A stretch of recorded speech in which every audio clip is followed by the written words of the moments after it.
Halina't matuto ng mga bagong aralin sa Gen Ali Vlog Video Lesson on the Go.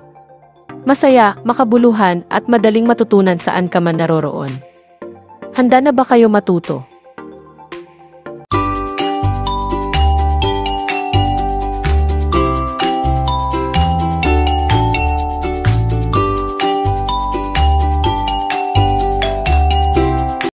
Kindergarten, unang markahan, ika-8 linggo, tayo ay may pangunahing pangangailangan. Unang araw.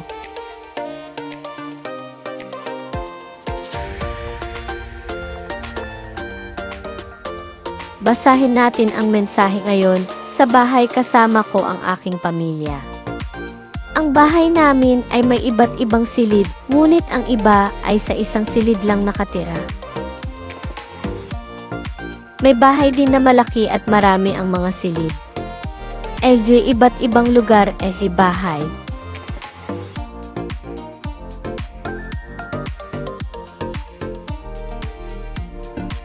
Sa bahay mayroon kaming sala,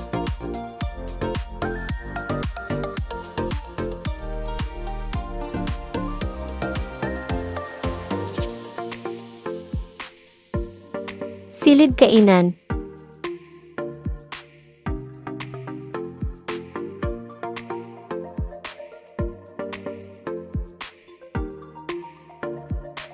silid lutuan kusina,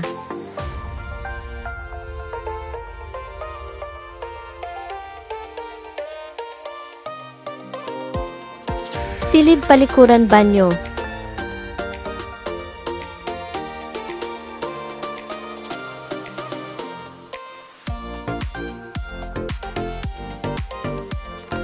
silid tulugan,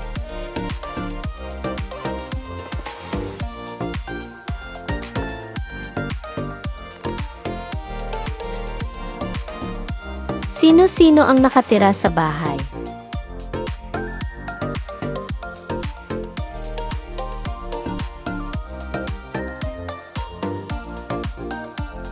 Ano ang iba't ibang silid lugar sa bahay?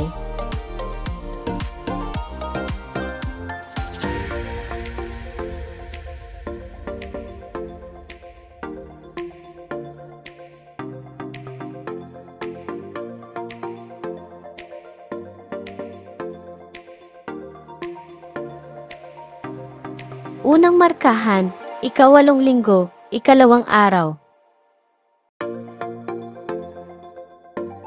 Basahin natin ang mensahe ngayon. Ang mga bahagi ng bahay ay may iba't ibang bahagi upang maprotektahan kami. Ang mga bahay ay may mahahalagang bahagi.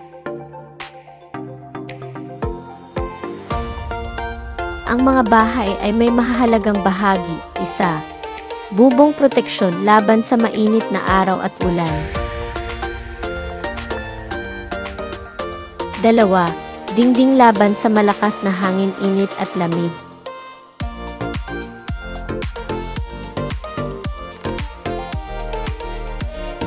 3. Bintana makapasok ang liwanag at maiwasan ang usok ng makina ng mga sasakyan at ang mga masamang amoy.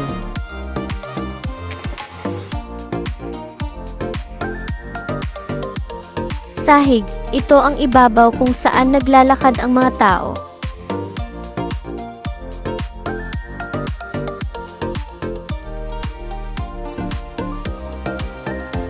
Ang mga bahay ay may iba't ibang anyo dahil sa mga uri ng materyales na ginamit, estilo, lokasyon at laki. May iba't ibang anyo ng bahay, may maliit, may malaki, may gawa sa kahoy, may gawa sa semento, at iba pa.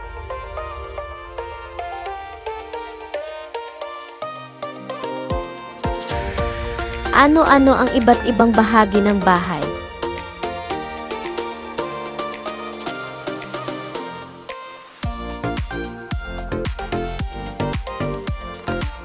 Lahat ba ng bahay ay may palapag?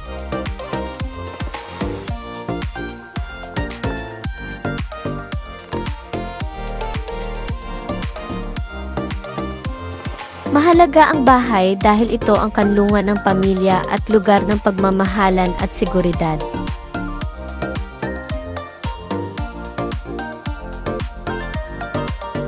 Ano ang mga materyales na paggawa ng bahay?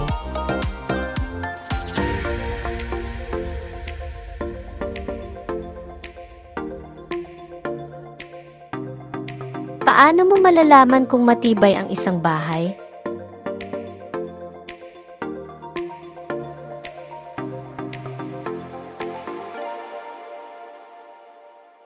Malalaman mong matibay ang isang bahay kung ito ay may matibay na pundasyon, dekalidad na materyales, maayos na pagkakagawa, at kayang tumagal sa matinding panahon o kalamidad.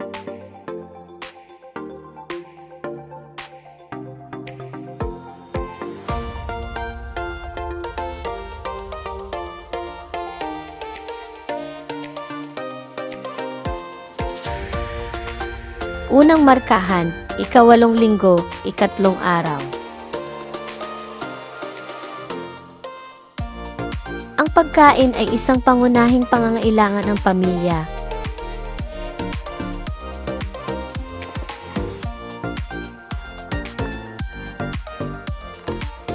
Ang mga pagkain ay nahahati sa 3 pangkat.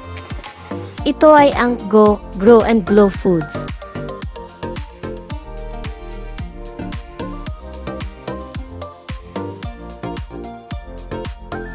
Isa-isahin natin, Go Foods ay ang nagbibigay ng lakas upang makatakbo,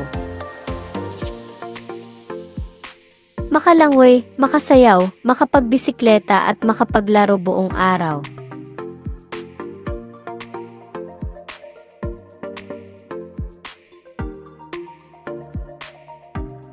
Makakatulong rin ang Go Foods na magbigay lakas upang magampanan ang mga gawain sa bahay.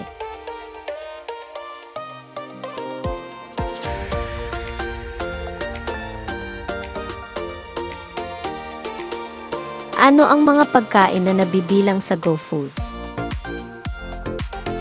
Ang mga pagkain sa Go Foods ay nagbibigay ng enerhiya. Kabilang dito ang kanin, tinapay, pasta, mais at patatas. Bakit mahalagang kumain ng Go Foods? Mahalagang kumain ng Go Foods dahil nagbibigay ito ng enerhiya na kailangan ng katawan para makagalaw, makapag-aral, at makapagtrabaho.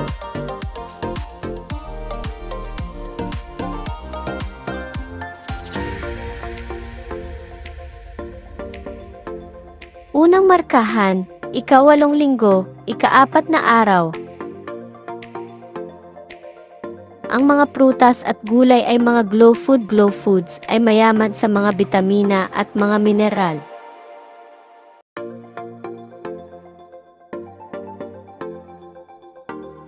Ang pagkain na nabibilang sa Glow Foods ay nagpapaganda at nagpapatibay ng hibla ng buhok.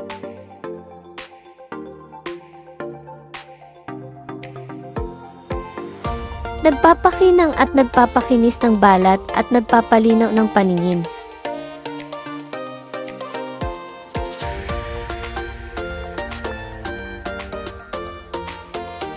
Ano ang mga pagkain na nabibilang sa Glow Foods? Glow Foods kabilang dito ang gulay tulad ng malunggay, carrots, at talbos ng kamote, at prutas tulad ng mangga, saging, at papaya. Anong naitutulong ng mga Glow Foods sa ating pangangatawan?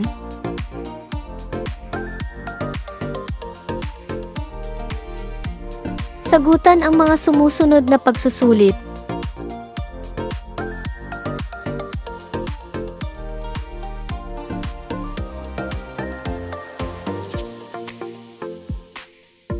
Unang markahan, ika-8 linggo, ika-5 araw. Ang itlog, gatas, keso at mga karning manok, baboy, baka at iba pa ay kasama sa pangkat ng Glow Foods. Pagkain galing sa manok.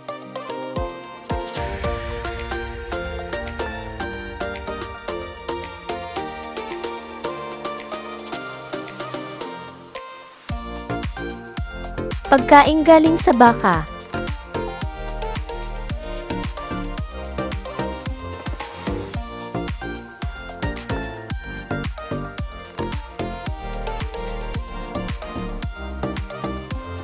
Pagkain galing sa isda o lamang dagat.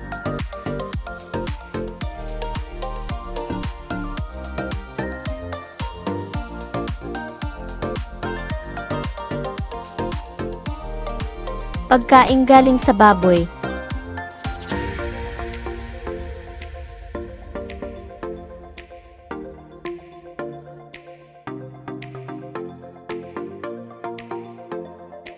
Kasama rin dito ang mga butong gulay, na tulad ng munggo at patani.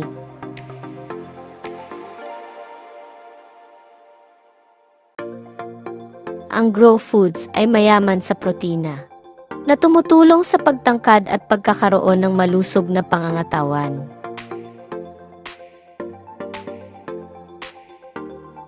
Mayroon din itong sustansya na tumutulong magpatibay ng mga ngipin at iba't ibang buto sa katawan.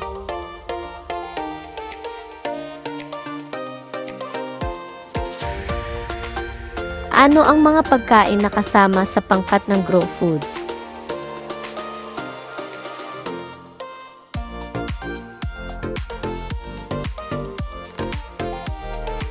Bakit mahalaga ang pangkat na ito? Mahalaga ang grow foods dahil tumutulong ito sa paglaki, pagpapatibay ng buto at kalamnan, at pag-aayos ng mga nasirang bahagi ng katawan. Sagutan natin ang mga sumusunod na pagsusuli.